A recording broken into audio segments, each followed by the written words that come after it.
अपने नाम की ही तरह भोला था। तू पागल, तेरा बाप पागल, तेरा सारा परिवार पागल। क्या हुआ भोलू राम, किसे पागल बोल रहे हो? वही गली के बच्चे मुझे पागल बोल रहे हैं। दादी आप ही बताओ, मैं पागल हूँ क्या? नहीं मेरे भोलू राम, चलो उन्हें छोड़ो, मैं तुम्हें नागराज की कहानी सुनाती हूँ। नागराज, नागराज। हाँ बेटा भोलू राम, कहते हैं जंगल में एक नागराज रहते हैं, जिनके सिर पर एक बहुत बड़ी मणि है। ये मणि बहुत ही शक्तिशाली है। ये मणि इंसान की हर इच्छा पूरी कर सकती है, लेकिन आज तक कोई भी नागराज की मणि नहीं ले पाया। तो क्या नागराज की मणि हमें भी बाकी लोगों की तरह समझदार बना सकती है? हाँ हाँ, क्यों नहीं, हम अभी आए। लेकिन बेटा तुम कहीं मत जाना, वरना तुम्हें ढूंढने के लिए मुझे सारे गांव भर घूमना पड़ेगा। हाँ हाँ दादी, मैं यहीं बैठा हूँ। दादी माँ के जाने के बाद भोलू राम नागराज के बारे में सोचने लगा। मतलब अगर मैं नागराज से मणि ले आऊं, फिर कोई मुझे पागल पागल नहीं बोलेगा। और फिर भोलू राम दबे पांव वहाँ से जंगल की ओर चल पड़ा। जंगल में भोलू राम को एक हिरन दिखा, जिसे देखकर वो बहुत खुश हुआ। फिर भोलू राम को एक खरगोश दिखा। भोलू राम ने उस खरगोश को पकड़ना चाहा, लेकिन खरगोश छलांग मार के भाग गया। बेचारा भोलू राम।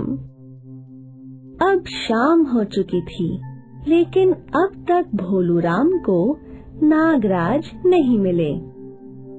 वो थक गया था और वो वहीं सो गया। आधी रात को जंगल में प्रकाश हुआ और भोलू राम उठ गया। हमें लगता है ये रोशनी जरूर नागराज की मणि की होगी। और आखिर भोलू राम को नागराज मिल ही गया। अरे वाह, मुझे नागराज मिल गए, मुझे नागराज मिल गए, मुझे नागराज मिल गए। नागराज, मुझे अपनी मणि दे दो। मेरी मणि। हाँ, आपकी मणि जो आपके सर पर है। और वो तुम्हें क्यों चाहिए? हमारी दादी ने हमें बोला है कि अगर आपकी मणि हमें मिल जाएगी तो हम समझदार हो जाएंगे।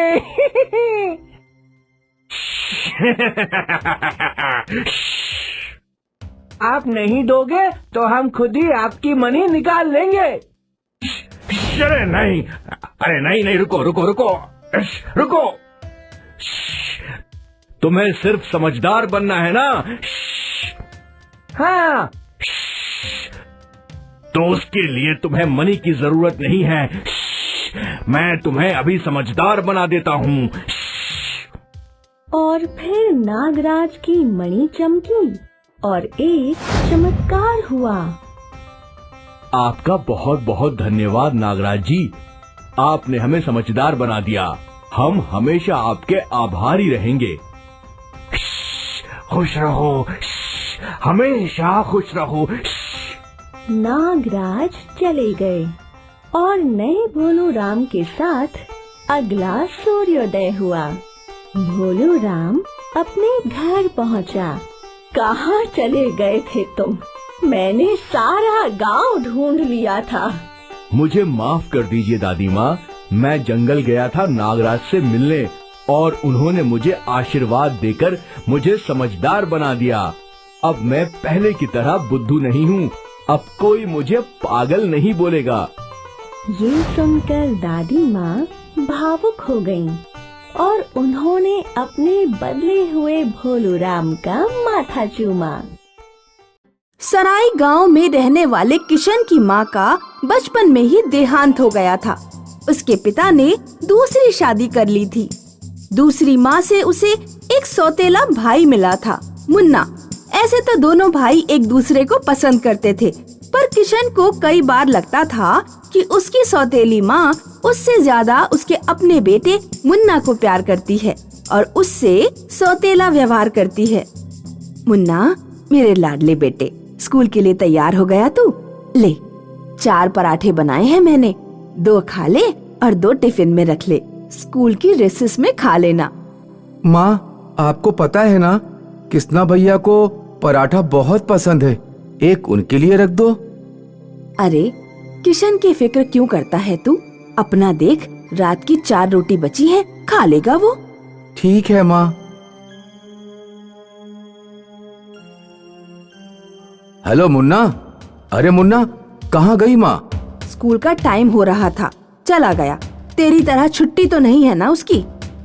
वाह माँ, महक आ रही है। पराठा बनाया है क्या?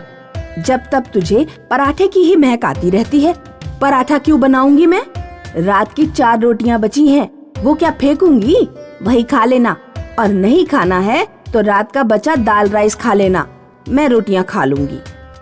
रात को वो लाला राम के बेटे की शादी में जाने के लिए तैयार हो रहे होते हैं। किशन फ्रेश हुए जैसे कपड़े पहन के अपने कमरे की ओर जाता है। तभी माँ की आवाज सुनकर रुक जाता है। सौतेली माँ मुन्ना से कह रही है, मुन्ना, ये ले, बनियाइन पहन ले, वहाँ बहुत ठंड होगी। माँ, मैंने तो बनियाइन पहनी है, ये किशन भैया की है, उन्हें दो। अरे, वो स्वेटर पहन लेगा, तू ये बनियाइन पहन ले। ऊपर से तुझे टी-शर्ट ही पहन कर रखना है। अरे, शादी में दूल्हे के साथ चलते हुए तुझे खूबसूरत दिखना है कि नहीं? दूल्हे के साथ जो 4 बच्चे जाएंगे, उनमें एक में तुझे रखा है। पर माँ, किशन भैया। अरे, तू उसकी फिक्र मत किया कर। ले, बनियाइन पहन ले। किशन भैया, आप तैयार नहीं हुए अभी तक? शादी में नहीं चलना? चलना है ना, तो जल्दी तैयार होकर आइए, तब तक मैं अपनी साइकिल निकालता हूँ। अरे, मेरी बनियाइन नहीं दिखाई दे रही है। वो धोने के लिए भिगाई हुई है। क्या तेरी माँ ऐसा कर रही है? अरे काहे की माँ? सौतेली माँ बोल, सौतेली माँ। सौतेली माँ ऐसे ही होती है। मैंने तो तुझे पहले ही कहा था, वो पहले अपने बेटे को देखती है, फिर सौतेले का। इनफैक्ट वो सौतेले का देखती ही नहीं है, मगर तू मेरी बात ही नहीं मानता था। हाँ, पर अब ध्यान दे रहा हूँ तो देख रहा हूँ, वो सचमुच मेरे साथ सौतेला व्यवहार करती है। अब तक तो उसने मुझसे ना जाने कितना सौतेला व्यवहार किया होगा, मैं तो समझ ही नहीं पाया था। पर तुम लोग आज तक सच कहते थे, सौतेली माँ सौतेलापन दिखाती ही है। हाँ यार, ये सौतेली माँ ना बड़ा जुल्म करती है, पर तुम्हें जुल्म सहना नहीं चाहिए।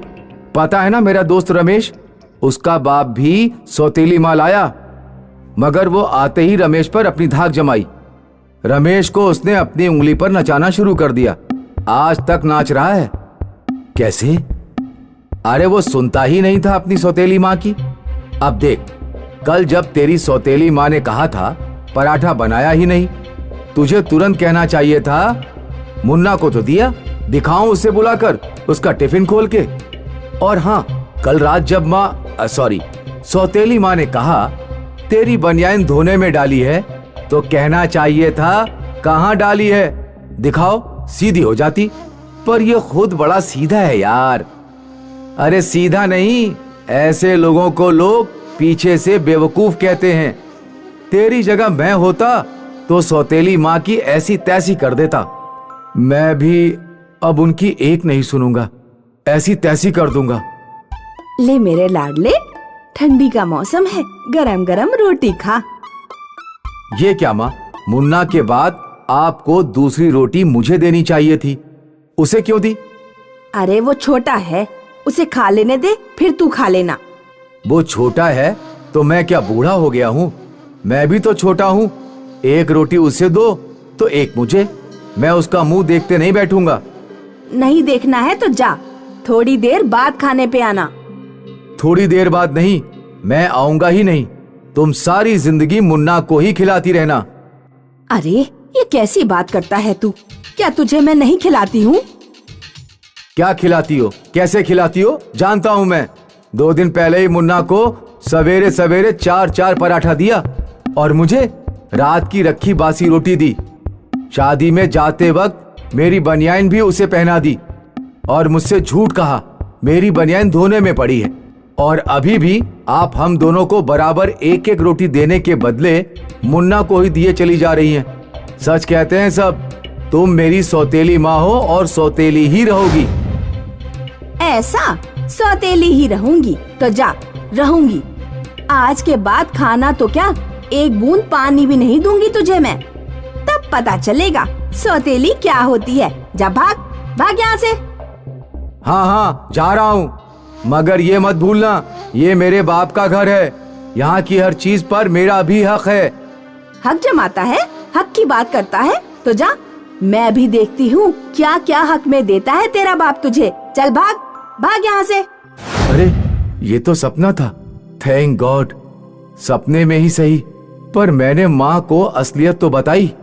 कहता हुआ उसकी बगल में लेट जाता है, पर उसकी आंखों में अभी भी नींद नहीं है। दूसरे दिन वो परीक्षा के लिए तैयार हो रहा है। तभी माँ वहाँ पर टिफिन लिए आती है, साथ ही एक बनियान भी लिए आती है। किशन, परीक्षा के लिए पूरी तरह तैयार है? सुनकर वो गुस्से से उनकी ओर देखता है, पर कहता कुछ नहीं है, सिर्फ हाँ में सिर हिला देता है। माँ उसे बनियान देती हुई कहती है, ये ले बनियान पहन ले। मैंने मेरी बनियान पहन ली है माँ, ये तो मुन्ना की है। मुन्ना की है तो क्या हुआ? अरे परीक्षा से आते आते शाम हो जाएगी, ठंड लगेगी। 2 बनियान होंगी तो ठंड कम लगेगी। देख क्या रहा है, ले पहन। लेकिन फिर मुन्ना क्या पहनेगा? अरे मुन्ना की छोड़ ना, तू अपनी देख। मुन्ना पूछेगा तो कह दूंगी कल धोना भूल गई थी, बाल्टी में भीगी हुई पड़ी है। वो कौन सा देखने जाएगा। अरे ये टिफिन ले, तुझे पराठा बहुत पसंद है ना? पूरे 6 पराठे हैं इसके अंदर। 2 रिसेस में खा लेना, 2 स्कूल से लौटते हुए। मुझे 4 पराठा ही दो माँ, 2 मुन्ना के लिए रख दो, उसे भी तो पसंद है। रात को उसने नखरे दिखाए थे, खाया नहीं था। रात की वही 4 रोटी उसे खिलाऊंगी। बासी रोटी, वो भी मुन्ना को? अरे तो क्या मुन्ना कोई बादशाह है? वो भी तेरे जैसा बेटा ही तो है। अरे जब तेरी छुट्टी थी, तुझे कहीं जाना नहीं था, तो तुझे रात की रोटियां खिलाई। अब तुझे स्कूल जाना है, उसकी छुट्टी है तो उसे रात की रोटियां खिलाऊंगी। एक बात पूछूं माँ? पूछो। परसों शादी में जाते हुए आपने मेरी बनियान मुन्ना को पहना दी। कैसे सोचती? मुझे पता था तू शादी में कोट पहनकर जाने वाला है, उसमें तुझे ठंड कैसे लगेगी। पर मुन्ना को तो दूल्हे राजा ने कहा था टी शर्ट पहनकर आना, तुझे मेरे साथ मंडप के नीचे बैठना है। टी शर्ट में उसे ठंड लगती, इसीलिए उसे 2 बनियान पहना दी। पर तू ये क्यों पूछ रहा है? कुछ नहीं, ऐसे ही माँ। गांव वाले कहते थे आप मुझसे सौतेला व्यवहार करती हैं। उनकी बातें सुन सुनकर 3 दिनों से ये सब देख देख कर मुझे भी ऐसा ही लगने लगा था। पर ऊपर वाले का शुक्र है मैंने आपका प्रतिरोध नहीं किया, वरना मुझे आपको समझने में कितनी बड़ी गलती हो जाती। माफ कर दो माँ मुझे। इसमें तुम्हारी गलती नहीं है बेटा, ये सौतेली माँ शब्द ही ऐसा है। सौतेली माँ कितना भी कुछ अपने सौतेले बेटे के लिए कर दे, पर ये समाज उसे सौतेली ही नजर से देखता है और बिना जरूरत बदनाम करता है। आप सच कह रही हो माँ। माँ सौतेली हो या सगी, माँ माँ होती है। आज एक बात मेरी समझ में आ गई है, कभी भी लोगों की बातों से अपना नजरिया नहीं बदलना चाहिए, क्योंकि जैसी बातें लोग दिमाग में भरते हैं हमें वैसे ही अपने आसपास नजर आता है। सुरेखा के पति नंदन का देहांत हुए कुछ वर्ष बीत चुके थे, लेकिन नंदन की आत्मा हमेशा अपने बीवी बच्चों के साथ ही रहती थी। सुरेखा अपना घर चलाने के लिए पापड़ बनाया करती थी। वो आटा गूंदकर दिन भर पापड़ बेला करती थी और छोटू पापड़ों को सुखाया करता था।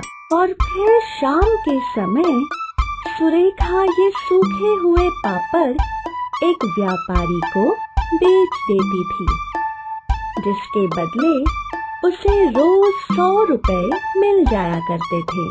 अपने परिवार की ये दुर्दशा देख नंदन की आत्मा दुखी थी। मिले हुए 100 रुपए में सुरेखा घर चलाया करती थी। सुरेखा ने एक दिन सोचा, इतना अच्छा हो अगर छोटू स्कूल जाए, वो पढ़ेगा लिखेगा और फिर वो बड़ा अफसर बनेगा। हाँ, मैं अपने छोटू को पढ़ाऊंगी। और फिर सुरेखा ने ठान लिया कि वो अपने बेटे छोटू को पढ़ाएगी। और ये बात नंदन की आत्मा को भी अच्छी लगी। फिर क्या था, अगले दिन से सुरेखा ने ज्यादा मेहनत करना शुरू कर दिया। उसने रोज से दुगना आटा गूंदा और फिर पापड़ बेलने भी शुरू किए। पापड़ बेलते बेलते उसकी कमर दर्द करने लगी थी। एक काम करती हूँ, थोड़ा चल फिर लेती हूँ, इससे कमर का दर्द कम हो जाएगा। हाय रे! सुरेखा उठकर घर के बाहर चली गई और तभी नंदन की आत्मा ने सुरेखा की मदद करना शुरू कर दिया और फिर जादू से पापड़ बनते गए। देखते ही देखते सारा आटा खत्म हो गया और पापड़ों का ढेर लग गया। और जब सुरेखा लौटी तो वो ये सब देखकर चौंक गई। उसे समझ नहीं आया कि ये सब किसने किया और कैसे, लेकिन वो खुश थी। और फिर उसने वो पापड़ सुखाने डाल दिए। शाम के समय सुरेखा सारे पापड़ व्यापारी की दुकान में ले गई और आज उसे 200 रुपए मिले। ये देख आज वो बहुत खुश थी। अगले दिन भी सुरेखा ने दुगना आटा गूंदा और वो जब वहाँ से चली गई तब फिर से नंदन की आत्मा ने जादू से सारे पापड़ बेल दिए। ये सिलसिला चलता रहा। रोज नंदन की आत्मा अपने बीवी बच्चों की मदद किया करती थी और फिर कुछ ही दिनों में छोटू स्कूल जाने के लिए तैयार हुआ। अपना सपना सच होता देखकर सुरेखा की आंखें भर आईं। लेकिन आज नंदन की आत्मा बहुत खुश थी। नंदन की आत्मा ने मरकर भी अपने परिवार का ख्याल रखा। इसीलिए कहते हैं कि रिश्तों की डोर मरने के बाद भी जुड़ी रहती है और माता पिता हमेशा अपने बच्चों का भला ही सोचते हैं।